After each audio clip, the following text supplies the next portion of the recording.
Aujourd'hui, je voudrais répondre à une question qu'on nous pose vraiment souvent. Est-ce que ça vaut le coup de passer le CFA? Je m'appelle Anne-Sophie Chelbaya et je dirige une société qui s'appelle Top Finance, qui forme des dizaines, des centaines de candidats au CFA tous les ans. Il faut savoir qu'il y a aujourd'hui seulement près de 40% des candidats qui réussissent à obtenir le Level 1 du CFA.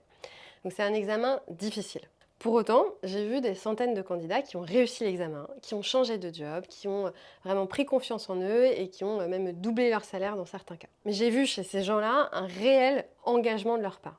Donc dans cette vidéo, je vais tout vous dire, les avantages, les inconvénients et surtout ce qu'on ne vous dit pas toujours quand vous vous apprêtez à passer le CFA. Je vais commencer par les choses positives.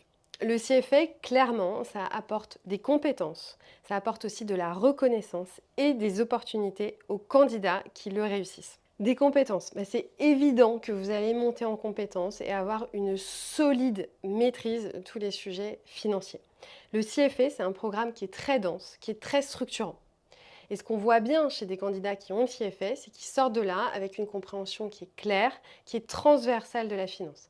Et ils auraient probablement jamais eu cette compréhension s'ils n'avaient pas eu le CFA. Et d'ailleurs, vous l'avez sans doute remarqué, les gens qui ont eu leur CFA se sont en général plus légitimes, plus à l'aise en réunion, que ce soit donc en interne ou même avec leurs clients. Ce qu'on remarque aussi, c'est que généralement, c'est des gens qui ont l'habitude d'apprendre vite, de bien structurer leurs idées et puis qui vont garder en fait ces compétences tout au long de leur carrière. Et ça, c'est un vrai atout. La deuxième chose que vous obtiendrez sans aucun doute si vous avez votre CFA, c'est de la reconnaissance.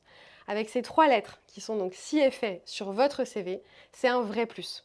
Les recruteurs savent très bien ce que ça signifie de passer et d'obtenir son CFA. C'est de la discipline, de la rigueur et un niveau technique qui est très élevé. Ça vous permettra, c'est évident, de vous démarquer, surtout si vous avez un parcours un petit peu atypique. Troisième chose que vous aurez, ce sont des opportunités. Le CFA, clairement, ouvre des portes. Que ce soit pour décrocher un nouveau boulot en asset management, en private equity ou dans des fonctions plus analytiques. D'ailleurs, dans certains cas, c'est un sine qua non pour obtenir un poste. Vous l'avez sans doute vu si vous regardez cette vidéo et que vous êtes intéressé par le CFA. Vous avez aussi accès à un réseau mondial de charter holders, ce qui peut vraiment faire la différence sur le long terme. Mais attention, sur le CFA, il y a des choses à savoir. Ce n'est pas un examen pour tout le monde. C'est très difficile et ça vous demande un engagement sans faille et vraiment très régulier, très intense, pendant au moins 6 mois pour le Level 1 et puis 2 ans et demi à 3 ans si vous obtenez les 3 niveaux dans la continuité. Donc nous, ce qu'on dit toujours à nos candidats, c'est que le CFA va vous demander du temps, de l'énergie et de l'argent. On dit souvent que obtenir le CFA, ça nécessite un sacrifice en termes de temps, puisque vous allez passer 300, 500 heures en fonction de votre niveau à réviser votre CFA.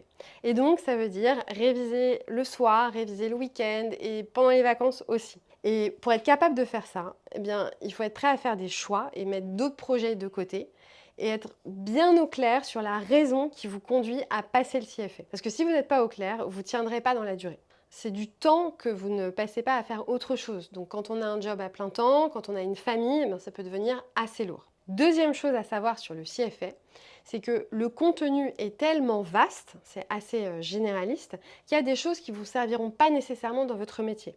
Mais ça va vous donner une compétence très large de tous les sujets financiers qui sont importants. Mais si votre sujet à vous, c'est simplement de monter en compétence dans votre métier, dans votre niche, peut-être que le CFA n'est pas fait pour vous. En revanche, si vous voulez vraiment évoluer dans le secteur financier, là, ça va vous apporter les compétences, la légitimité pour le faire. Enfin, troisième point qui est absolument très important, c'est le coût. Le passer son CFA, c'est un vrai investissement entre les frais d'inscription, les supports de préparation, les formations. On peut facilement monter à 5 000 à 6 000 euros. Donc, avec tout ça, on peut se dire, est-ce que vraiment ça vaut le coup de passer son CFA? Ma réponse, mon avis très franc, c'est que oui, mais pas pour tout le monde. Nous, ce qu'on voit à travers tous les candidats qu'on accompagne, c'est que ceux qui réussissent, c'est ceux qui ont une vraie motivation. Ça peut être changer de job, évoluer en interne, acquérir une expertise solide ou simplement se prouver qu'on est capable. Peu importe la raison, mais il faut vraiment qu'elle soit très forte et qu'elle soit très sincère si vous voulez être capable de tenir dans la durée. Si le but, c'est juste d'avoir un diplôme pour faire plaisir à votre ego, je vous garantis que ce ne sera pas suffisant pour tenir pendant 3 ans. Voilà, j'espère qu'avec cette vidéo, vous aurez un peu plus d'informations sur la façon dont vous pouvez réfléchir au CFA et prendre votre décision si oui ou non vous allez passer votre CFA. En tout cas, si vous hésitez encore, venez nous parler parce que nous, ça fait partie de notre métier, en fait, de vous conseiller sur oui ou non, j'ai le bon profil ou bien c'est le bon moment pour moi pour passer le CFA. Si c'est le cas, on vous le dira. Et puis si on pense que vraiment ce serait dommage de le passer maintenant, on vous le dira aussi. À bientôt!